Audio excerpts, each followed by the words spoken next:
Hello there, I'm here with Suzanne Clarke, who is a trained physiotherapist, has been a physiotherapist for 35 years. And she's written two books, one a little while ago called Play Tennis Forever, and then this one, which is the second in the series, Play Golf Forever. And I'll read this little bit here, A Physiotherapist's Guide to Golf, Fitness and Health for the Over 50s. Now I've been selected for this video because I am sadly now the wrong side of 50, so I'm the ideal prime target market for this. What is it about the over 50s that means they need to maybe start thinking about these things just a little bit more seriously, Suzanne? Well, I think 50 is quite a watershed in most people's lives where they start to reflect and think, oh, I'm starting to feel some aches and pains, but I want to keep playing my sport. What should I do to look after my body? So that's why I targeted the over 50s. But in fact, you can take that back and start looking after yourself before you're 50. Okay, so I maybe neglected that a little bit in recent years, and I now find myself in a position where the aches and niggles are a little bit more regular than they once were. And you talked about the importance of doing a warm-up before I go out to play golf. Now, absolutely. You even said as much as running on the spot, which I'm going to demonstrate in a minute. But you know, if I were to do that, if I were to turn up at the golf club, get out my car and start running on the spot, I'd probably get some strange looks. Is there a way I can get around that perhaps embarrassment factor? Absolutely. Well, the warm-up is very, very important as part of injury prevention, and you need to prepare your body before you do any sport. But with golf in particular, very important to get actually the blood flowing through your body a bit more so that you warm your muscles up. And that involves increasing your heart rate a little bit. So even for golf, a little bit of aerobic exercise pre-round is a good idea? Absolutely. You don't have to go overboard, just a little bit. Okay, well I'm going to hand you the book and I'm going to start jogging on the spot, like this. How long would I need to do this for really for it to have some benefit? Well, actually, I'm sure you'll find after about 30 seconds you've warmed Can't talk up. as easily. Yes, you've warmed up. Yeah. And the importance of, I can't stress the importance of doing a warm-up enough really, because it does prepare your body.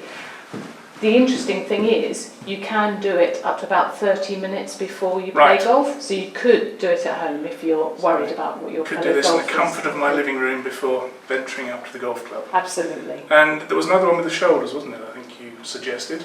Yes, well, you've just warmed up your whole body, if you like. You've got the blood flowing through.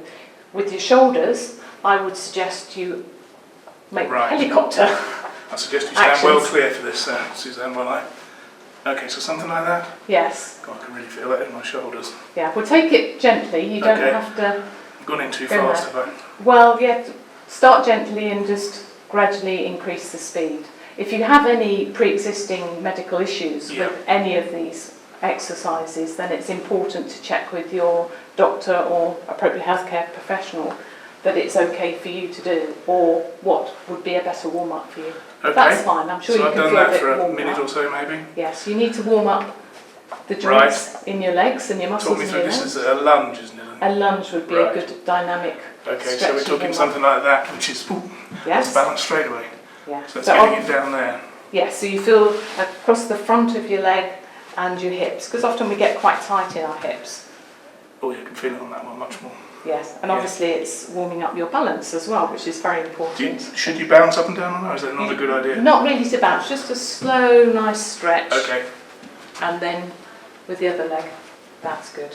So you can feel the stretch here. Yeah, definitely. And you're also warming up your muscles on this leg because you're making them work. Yeah, okay. Okay. So how many times would you do that? Well, I would do it at least 3 times. 3 times each side? Yes. Okay, and then this is a kind of condensed warm-up, isn't it? What would be the final thing to complete the little... Very much so, yes. In fact, you can do a lot more. It depends on what you feel you can fit into your time.